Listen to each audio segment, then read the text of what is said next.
Hello everyone and welcome back to Tuscany. I am Danilo Romolini and today we are in a very special place. We are on the Apennines overlooking Florence. We are in the area of Vallombrosa. We are about to visit together a beautiful restored castle perched on top of this mountain overlooking Florence from up above. Are you ready to see it? Come with me.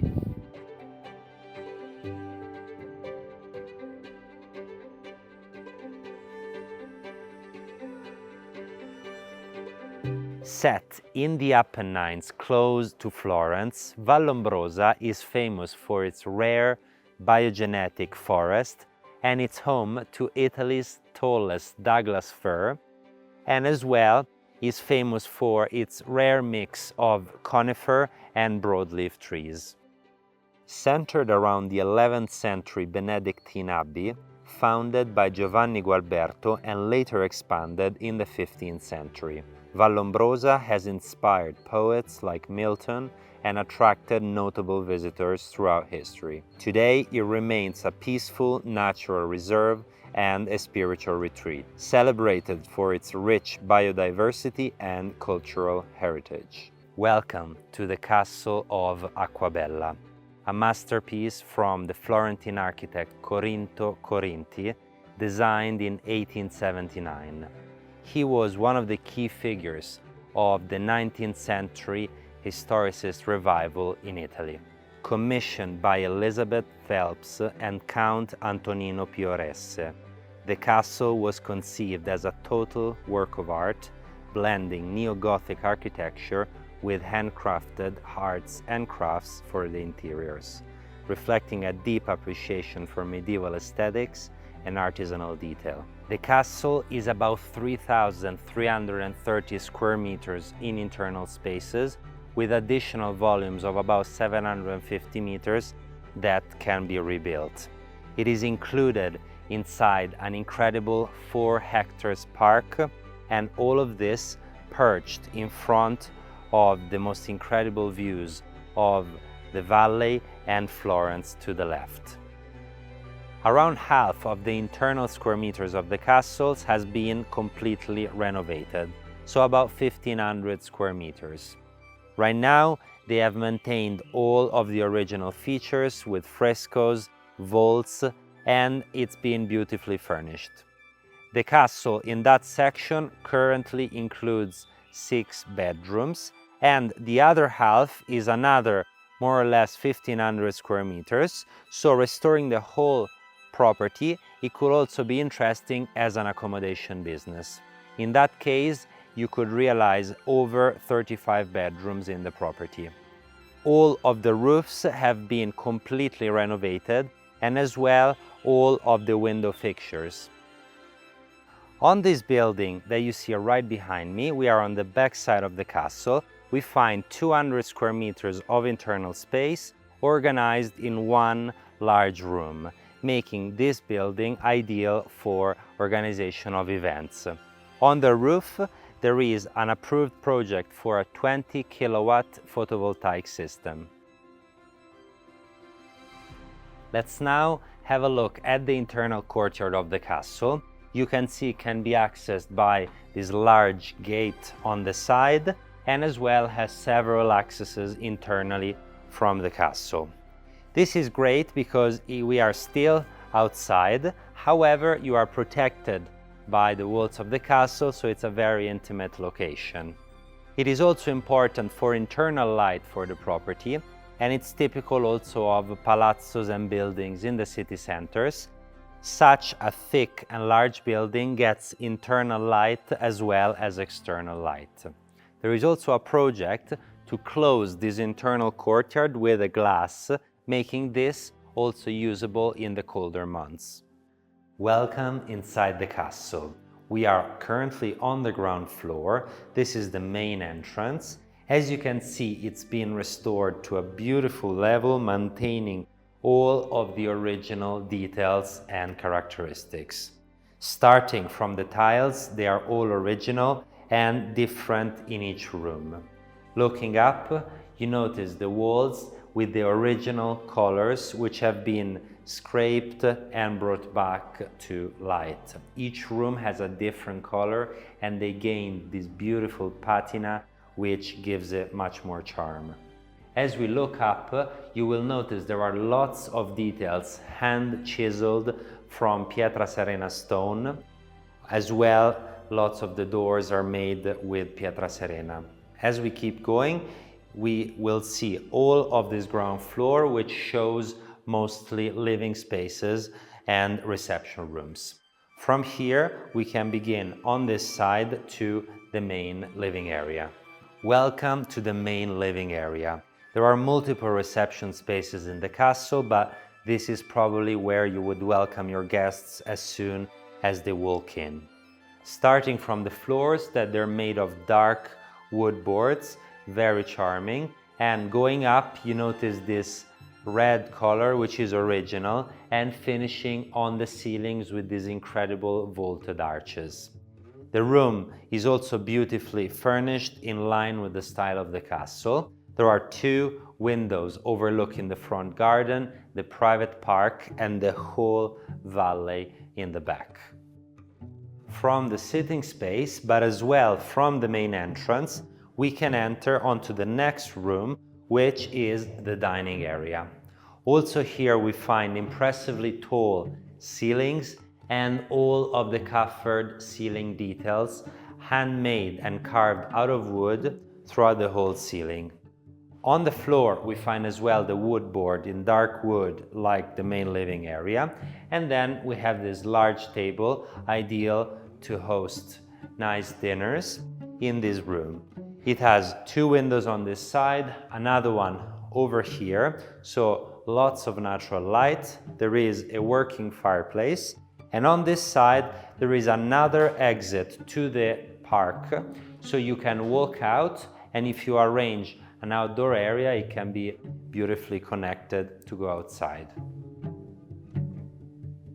From the sitting space, on the other side, we access onto another room, which is either another dining or another reception space, depending on how you furnish it.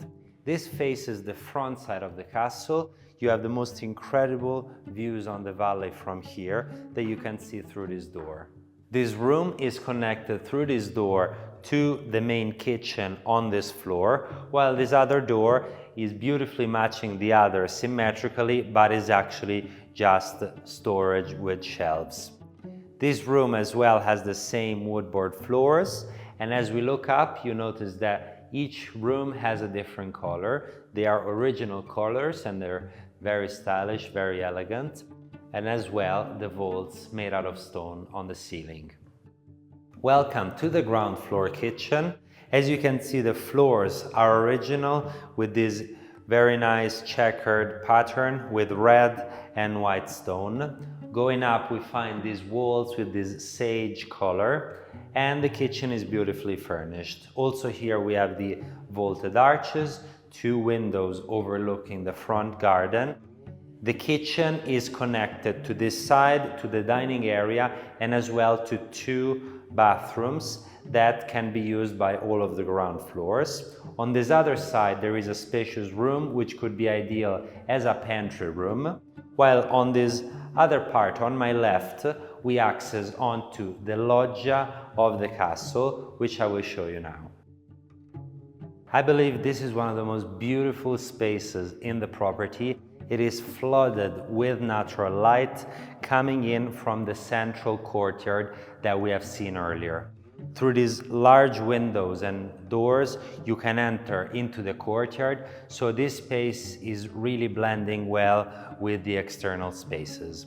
There are these original openings, which are huge windows giving light, while on this side we enter onto the kitchen area. There are the service bathrooms, and behind me you go on back onto the main entrance and living spaces. This room has very tall ceilings. The original crests and the original colors on the wall have been preserved. You can see it has this nice patina, giving this room even more charm. It can be ideal as a nice dining area, or you can even set it up with some nice couches and furnishings to make this room like a winter garden.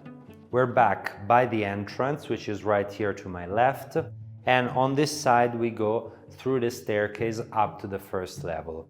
I wanted to show you this area because it's a beautiful intersection with some arches, details, the floors, and it brings us upstairs. The stairs are truly impressive. You find Pietra Serena stone on the steps, on the handrail, and this is typical stone from Tuscany. All of this is completely original. The tiles on the landing halfway are also very impressive, and as you look up you notice lots of architectural details.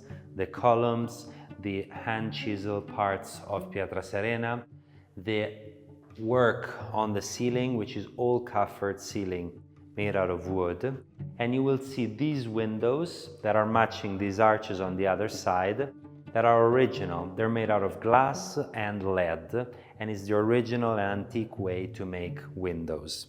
As we proceed on this side, you notice the checkered floors with red and white stone, very elegant and matching the floor of the kitchen.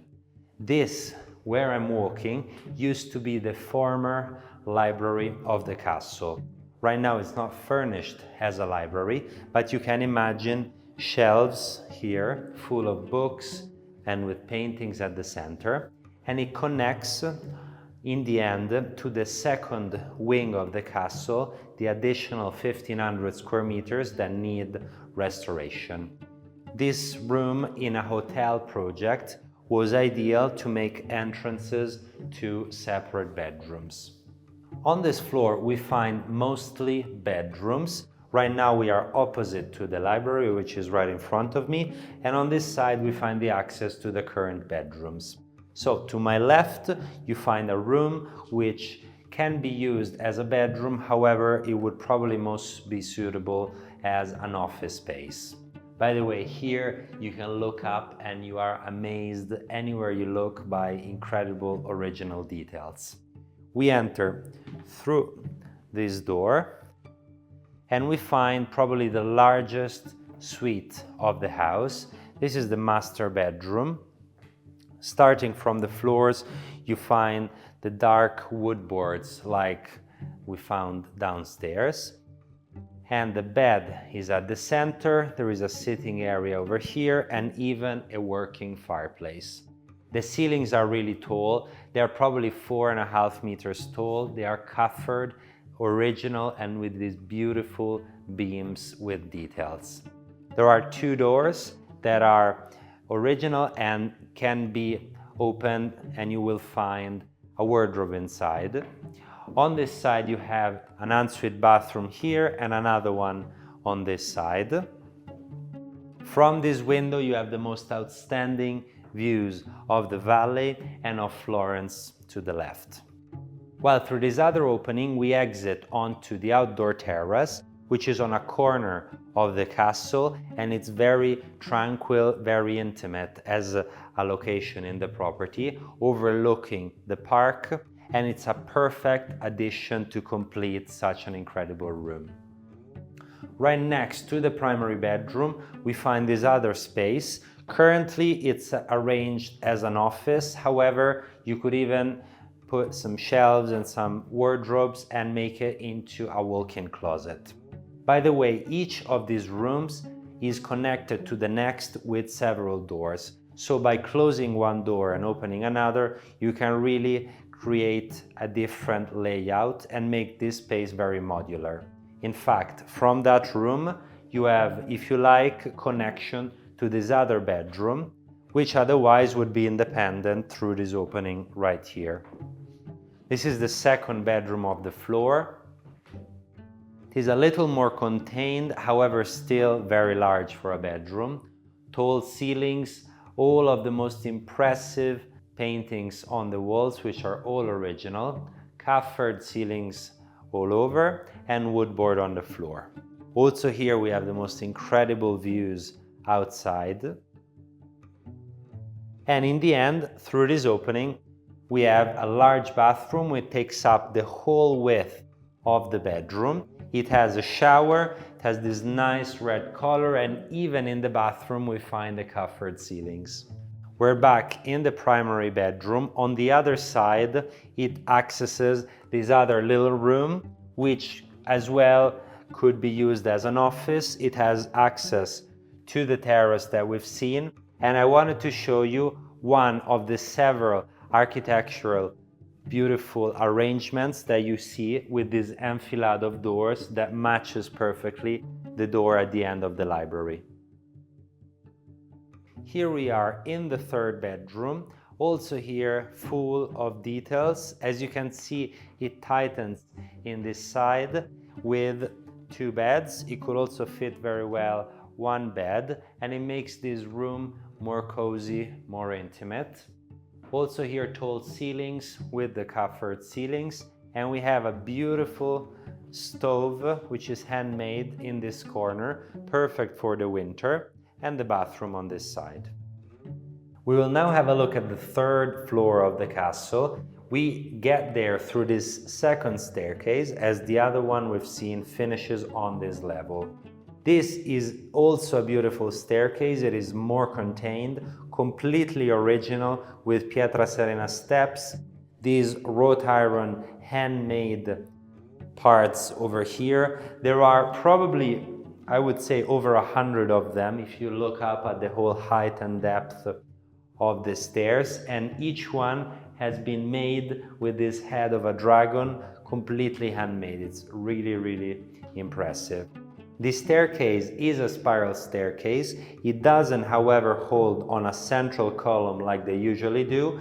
It is held on the external side of the room, on the walls.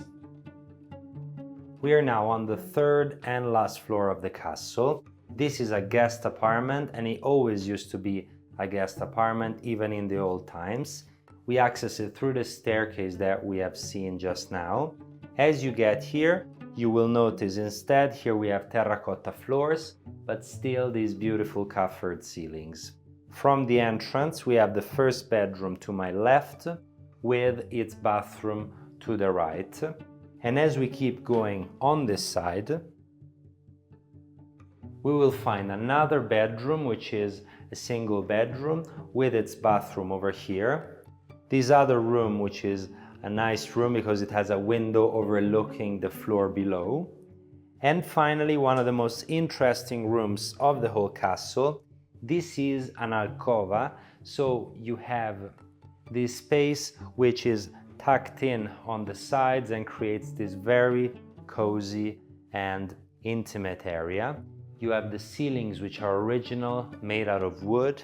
On this side there is this mix between a couch and a bed, and on this side instead you have a sitting area. From this room we can overlook and see all of the roof, which has been restored, and it's been made with these unique tiles designed by Corinto Corinti, the architect that originally designed the castle, which are tiles typical of properties in the mountains that are made in such a way that can withstand strong winds. On the other side of the apartment, we find what is the kitchen and dining area. They have these particular windows going all around, which overlook the backside of the park.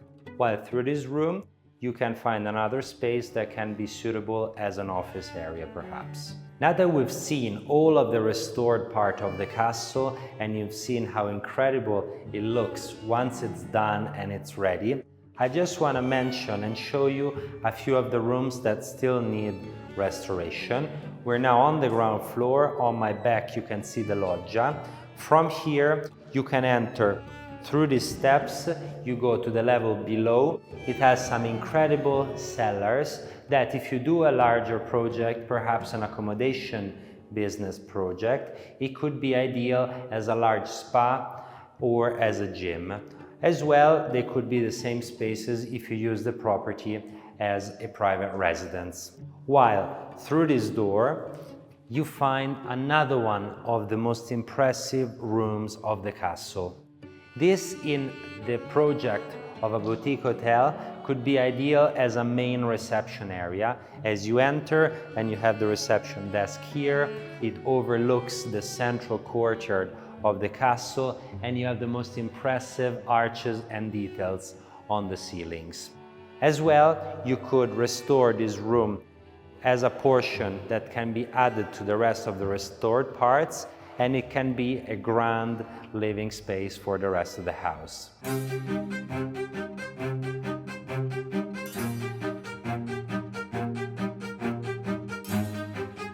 And here we are ending today's property tour. I hope you enjoyed this incredible castle. I think it is in a very spiritual and special location that you have to visit to truly understand. The views are outstanding. I think it would be suitable both for someone that would like a property for a private residence. This is a grand property already restored for half of it and has additional space if you would like something even bigger.